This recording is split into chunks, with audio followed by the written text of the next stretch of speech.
This video will contain spoilers for this anime movie on Netflix. Thank you.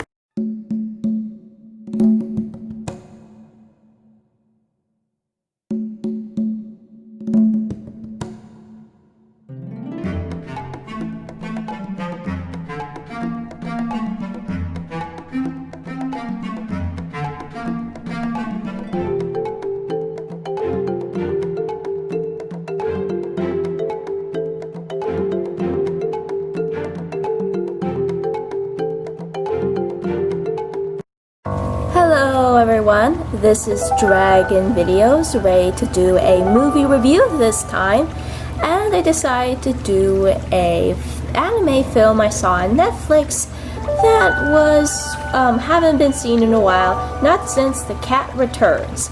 And this cat-related film is called Whisker Away. It's a story about a girl named Muge, or her real name Mio, who uses a mask to take the form of a kitten and spy on her classmate that she has a crush on. I know for some of you it's a stalkery sort of thing and may not be the best choice, but Muge really has a conscious effort.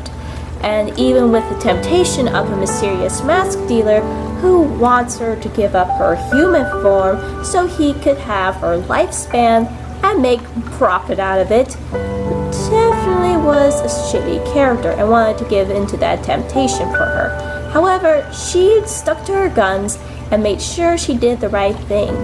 Over time, her classmate, who was revealed to be a very shy boy who just wanted to do pottery for a living, soon grow onto her, and the two of them begin to develop a better relationship, in more ways than one.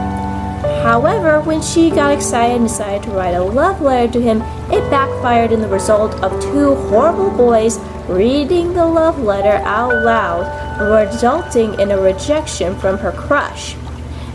What really makes the crush devastating was that the rejection caused her to go really off the edge because of her family issues.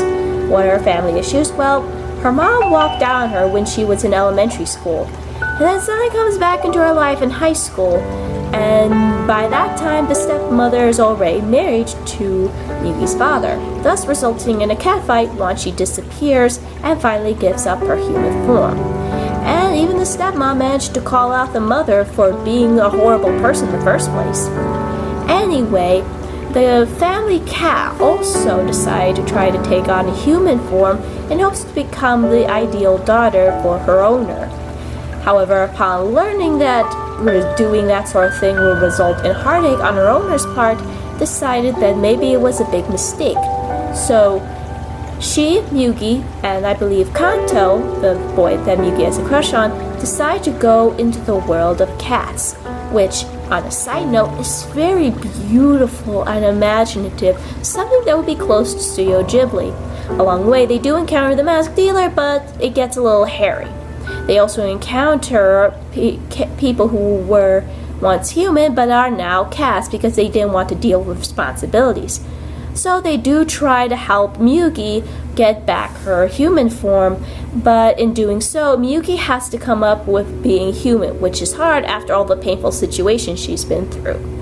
So basically, Kanto decided that he was lucky enough to have her in her life, and so the two of them finally come to terms of who they are and how they want to grow up as people, and thus resulting in a close relationship together at the end.